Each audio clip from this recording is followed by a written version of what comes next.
The heat pressed down hard, the kind of summer afternoon when the asphalt shimmered and air smelled of rubber, coffee, and diesel fumes from a delivery truck idling at the curb.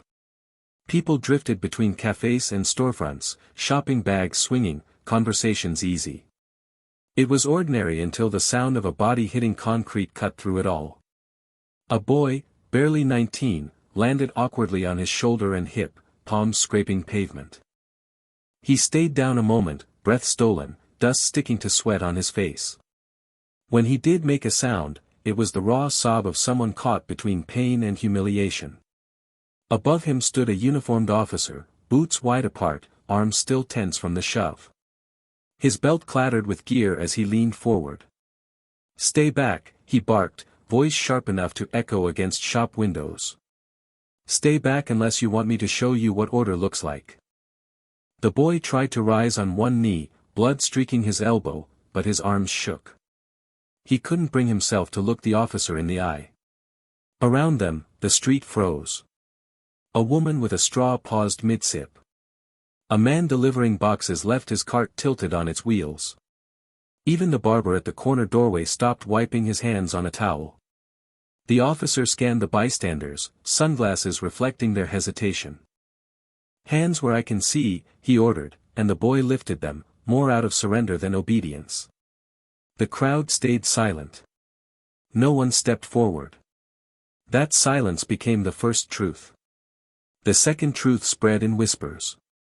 "That's too much," someone muttered near the cafe fence. "He's just a kid." Another voice, "Call someone." The question came back, tired and real, "Who?" The heat pressed heavier. A white grocery bag skittered across the sidewalk like a flag no one would raise. The officer let out a laugh, quick and joyless.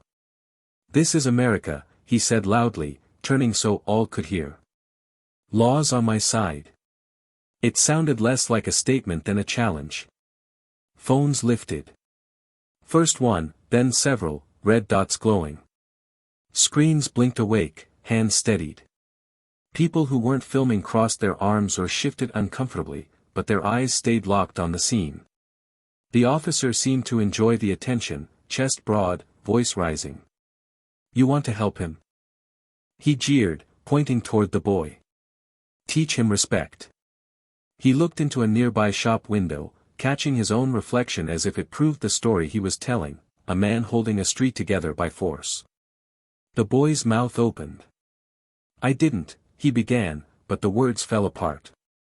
His chin tilted up, just enough to find the officer's nameplate, then dropped again.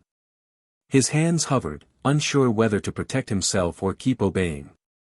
Someone in scrubs edged forward, instinctively reaching out. The officer snapped his fingers toward her, "Back up." She froze, hands still suspended, that small gesture suddenly charged with danger. "Sir," another voice called, steady, older. "That's enough." But the officer only smiled thinly. "Always the same," he muttered. "Didn't do anything." His tone carried amusement, like a well-rehearsed line. The crowd shifted closer, not quite committing. A teenager whispered, "Get his badge number," then louder, "Film it." A woman angled her phone to catch the patch on his shoulder, fighting glare. The mob was forming without wanting to admit it. The boy managed to get both knees under him, chest heaving. He stared down at the pavement, pride and shame mixing in his eyes. The officer drew a long breath, lifted his hand as if preparing to punctuate his next command with a gesture big enough to own the street. The entire block tensed at once. The silence thickened, as though everyone knew something was about to snap. From the cafe, a chair scraped. Someone stood, the sound harsh against the hush. Heads turned, phones swung. A whisper cut through the air, quick, incredulous, "Wait, is that?" Through the press of bodies, a figure stepped forward. Plain shirt, slow stride, nothing dramatic, and yet the crowd parted without being asked. The officer's hand stalled mid-gesture. The boy turned, eyes widening as if he'd seen something impossible. The murmur spread faster than speech, "It's him."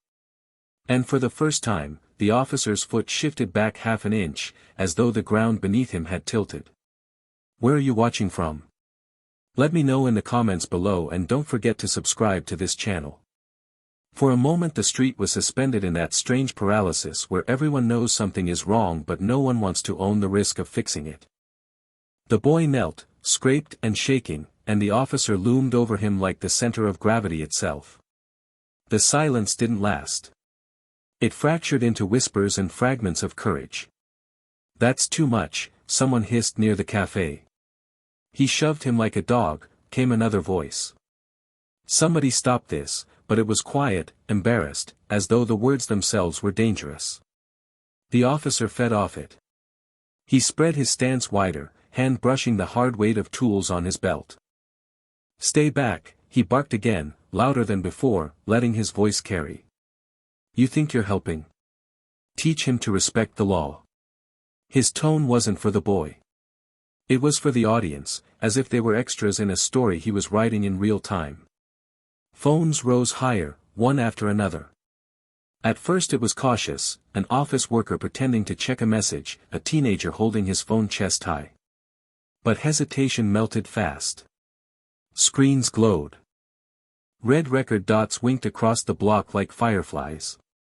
Some zoomed close on the boy's bleeding arm, others on the badge, others wide to capture the confrontation entire.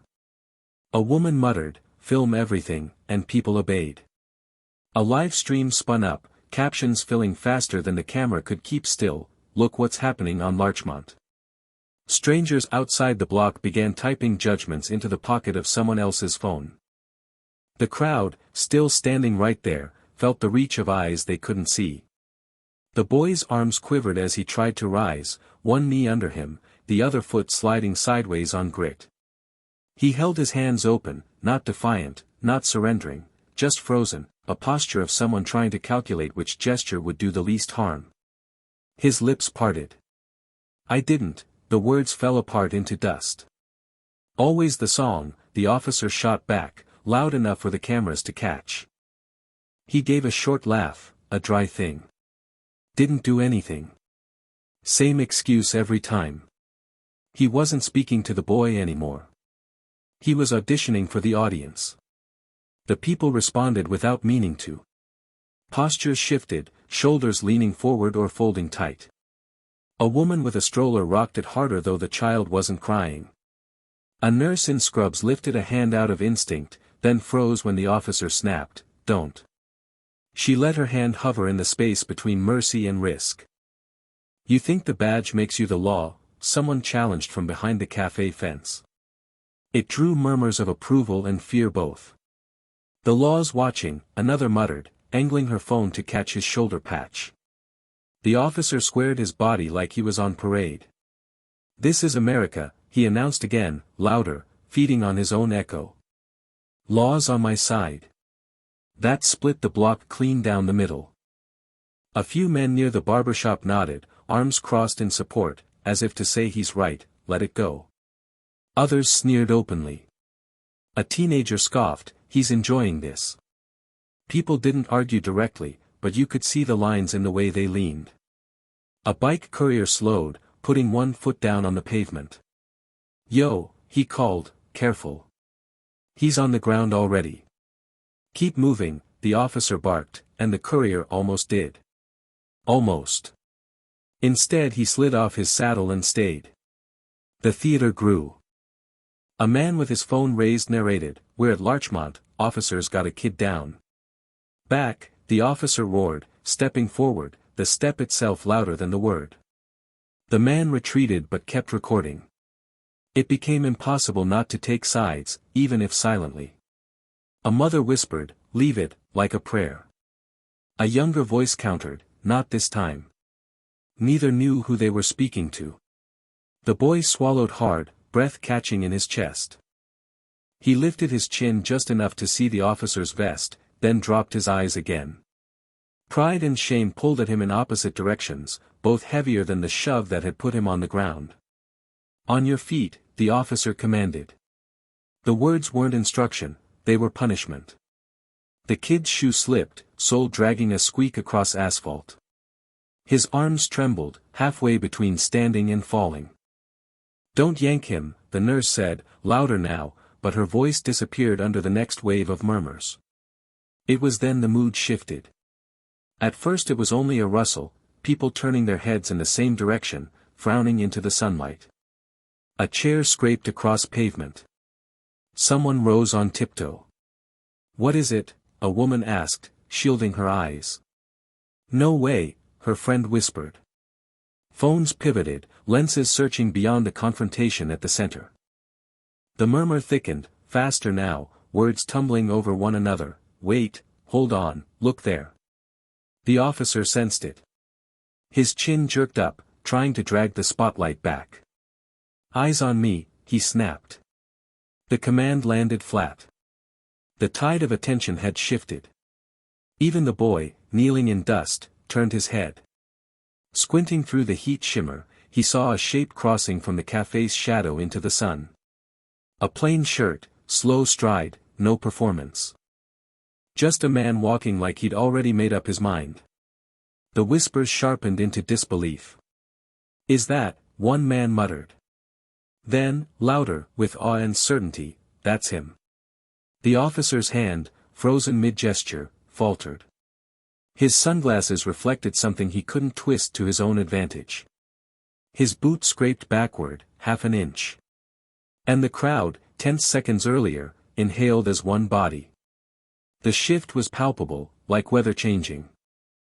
"It's Chuck Norris," someone breathed, the name both relief and challenge. The street erupted in noise, phones raised higher, voices surging, energy trembling on the edge of chaos. He came forward without rush, without drama. Just a steady walk through the shimmer of heat, plain shirt catching a line of sun, steps landing like they belonged there. No fanfare, no words. The kind of entrance that works precisely because it doesn't try. The crowd shifted before realizing it was making space. Chairs scraped back, strangers edged sideways. A stroller rolled half a foot until the mother caught it with her shin. The courier on his bike straightened, foot touching down like something had changed the rules. Phones tilted higher. Every movement in the block bent toward the figure in the light. The officer stiffened, shoulders locking, chin lifting. Behind his mirrored lenses his eyes darted, calculating. He forced a grin, voice pitched louder. "What's next?" He called, half laugh, half challenge. "Bruce Lee from the clouds?"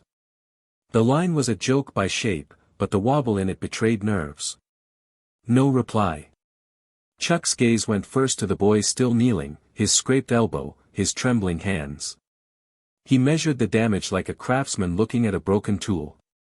Only then did he lift his eyes to the officer. The boy whispered, "Don't." It wasn't a request for help but a warning, small and ragged. Chuck heard it, acknowledged it with the briefest shift of his jaw, and kept walking. He stopped only when his shoes stood between the boy and the man in uniform. The silence deepened. Phones kept recording, but people weren't sure if they wanted to breathe too loud. Even the idling truck at the curb sounded softer, as if the engine had gone cautious. The officer tried again, chest swelling with borrowed confidence. "Sir, this is an active situation. Step back unless you want to be part of it." His hand hovered near his belt but didn't land. His tone wasn't command, it was theater, aimed at the lenses pointed at him. Chuck didn't step back. He simply stood. His stillness itself became a refusal, and that refusal carried more weight than noise. He glanced at the nurse in scrubs, the woman clutching her phone, the courier frozen on his pedals. It wasn't for their approval, it was inventory, a quiet count of courage and fear. The boy tried again. "I didn't," his words fell apart.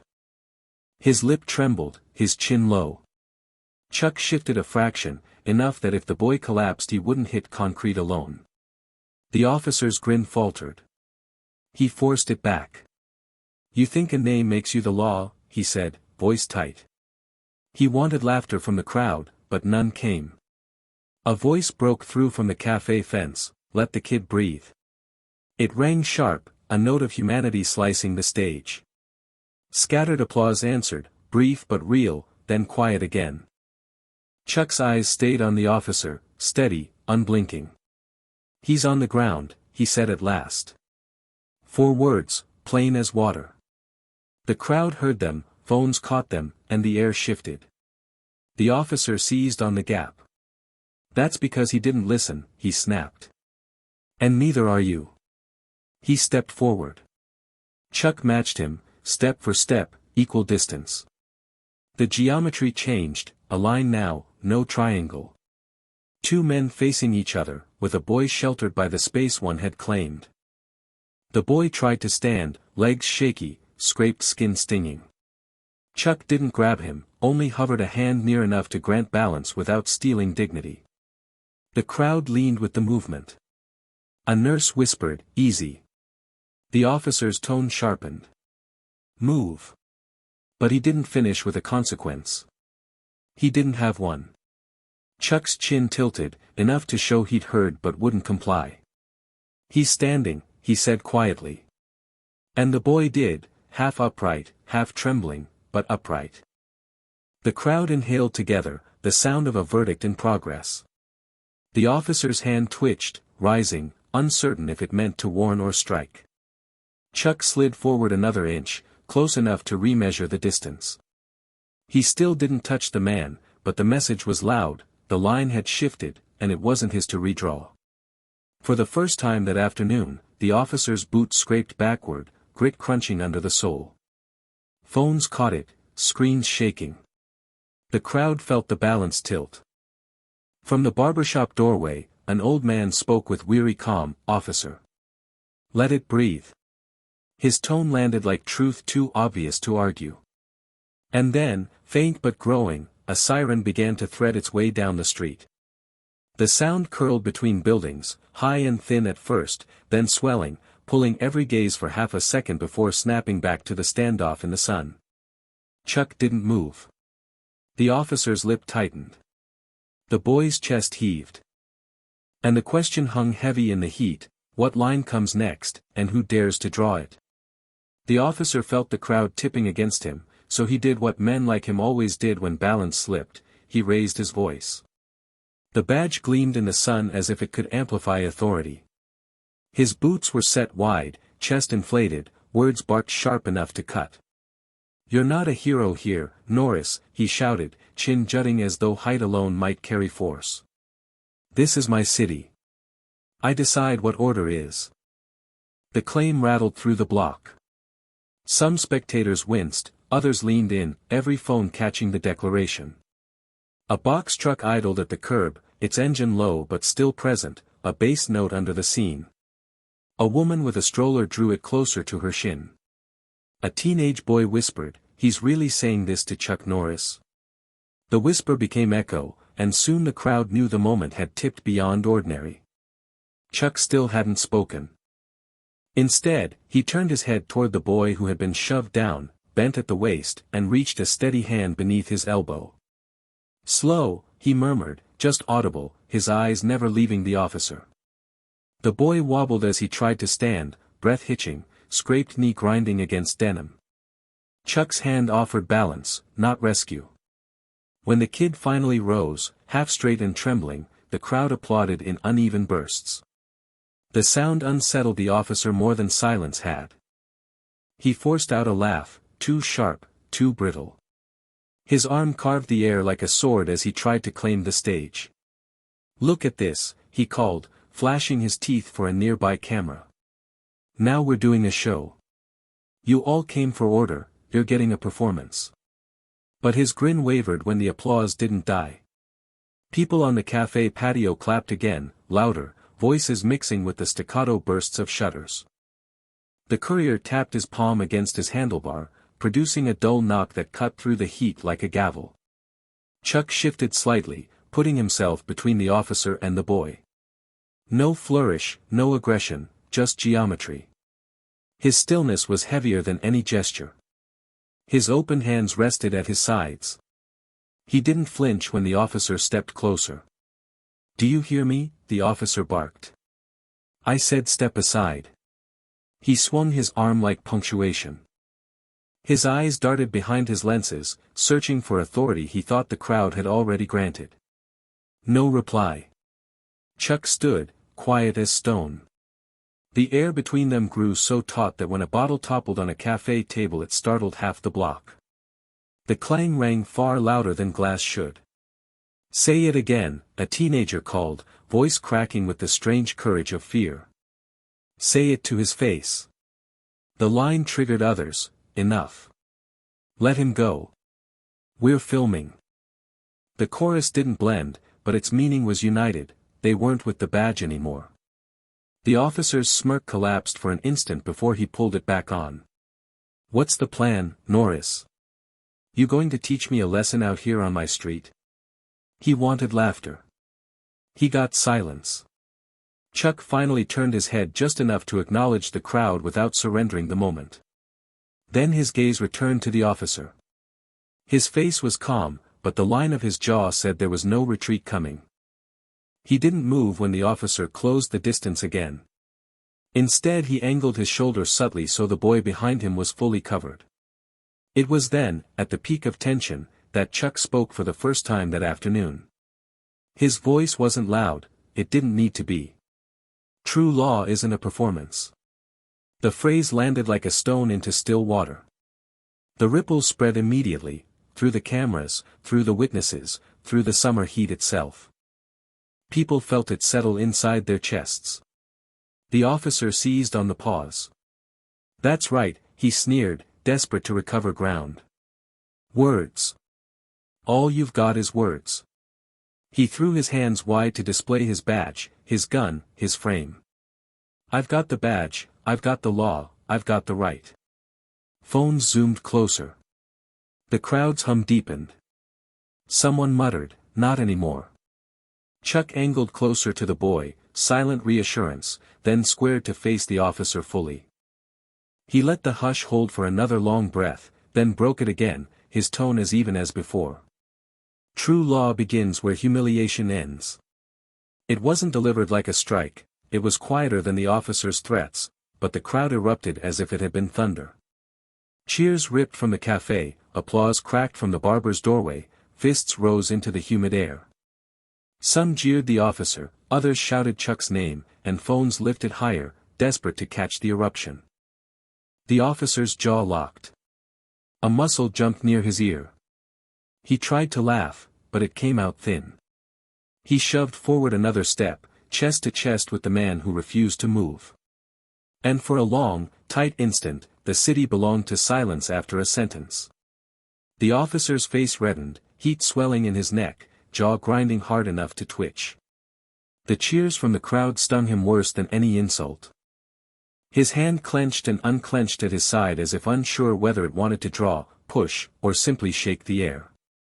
He closed the distance one more step and shouted into the sun. "You think you've got control here?" His spit caught the light as he roared.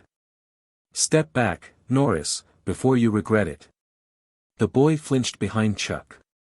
The nurse in scrubs hissed, "Don't," but her voice drowned beneath the officer's bellow. Dozens of phones leaned forward like hungry eyes, each red dot glowing, every angle capturing the widening crack in his composure. The crowd roared too, but not with him. "Leave him alone. We see you. Don't touch him." Their voices layered into a wall of sound that pushed back harder than any arm. People weren't watching a cop keep order, they were watching a man unravel. The officer's fury peaked. His hand shot out and landed heavy on Chuck's shoulder, fingers digging as if to prove dominance. He shoved, a quick, jerking motion meant to move the man out of the way, to make the cameras catch obedience. But Chuck didn't move. Not an inch. His feet stayed rooted on the grit, spine straight, eyes calm. The shove looked less like control and more like a child pressing against stone. Gasps spread through the block. Some cursed. One phone shook so badly the feed blurred. The boy froze, afraid to breathe. Chuck moved then, slow, deliberate, not to strike but to remove. His hand rose, found the officer's wrist, and peeled it away, finger by finger, until the grip broke. He lowered the man's arm gently, almost respectfully, and let it fall useless at his side. The contrast was brutal.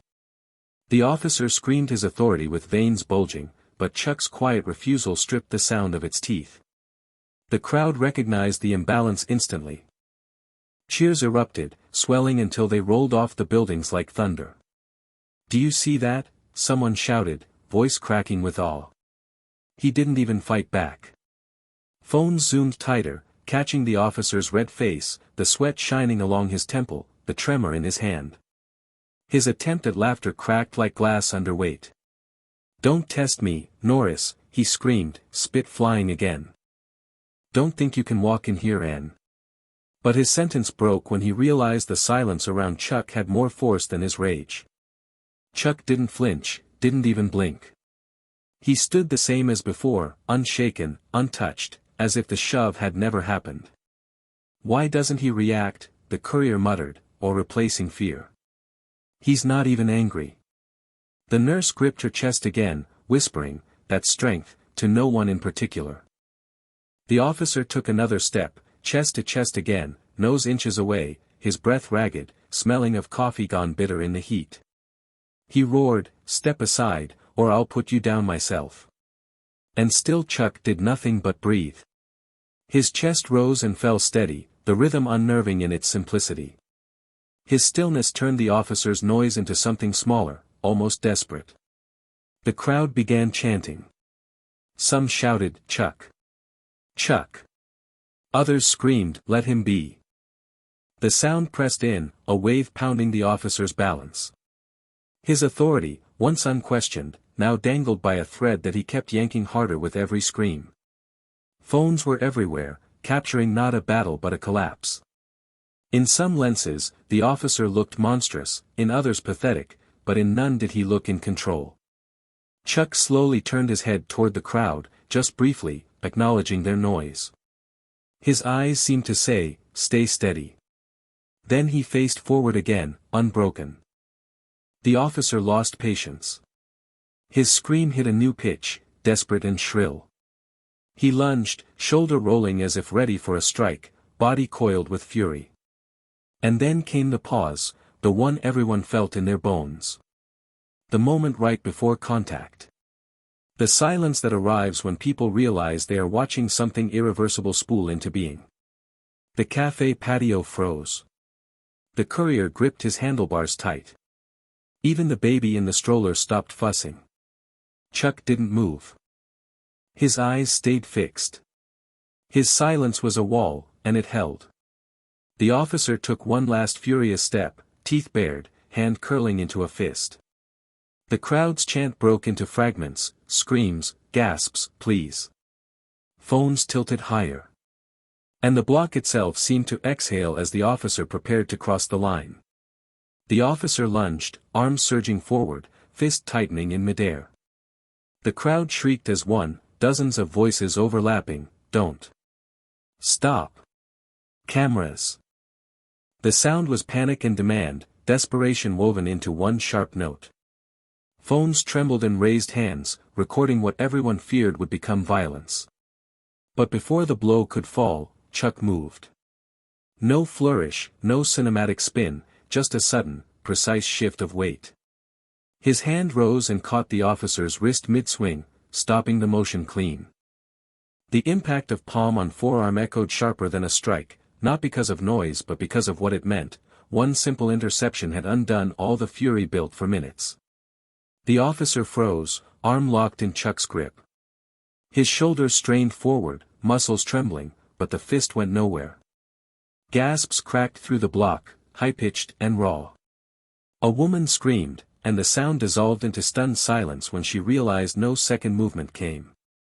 Chuck hadn't hit him. He had only stopped him.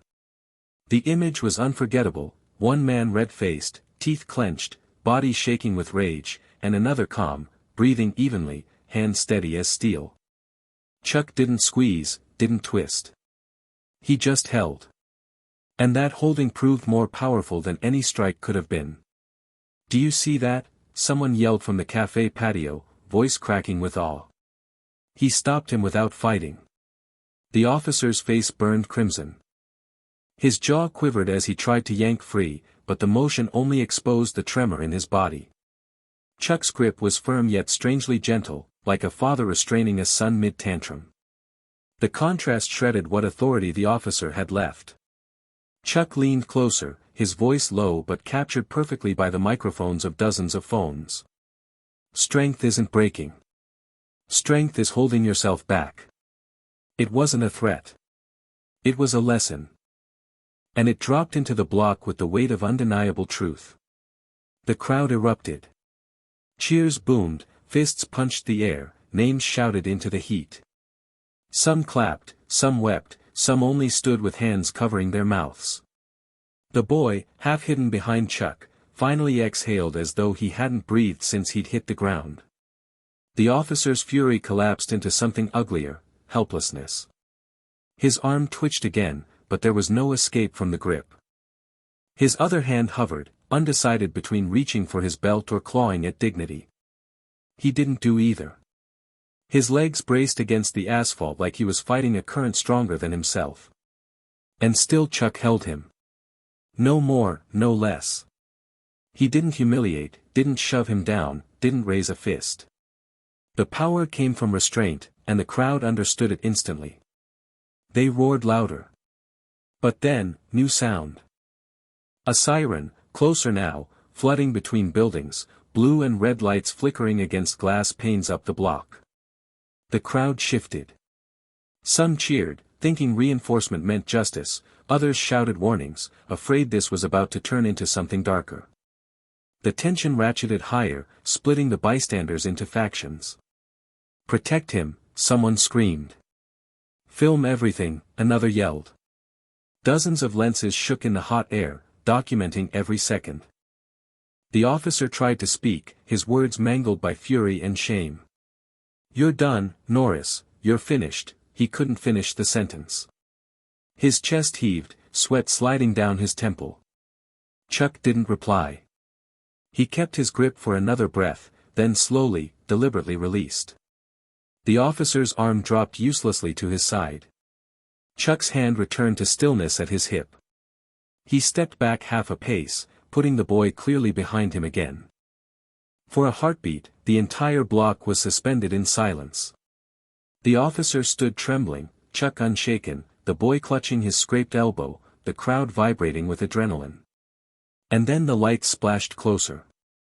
Patrol cars nosed into view, sirens cutting short, the sudden hush of engines replacing them. Officers stepped out, hands near belts, faces unreadable.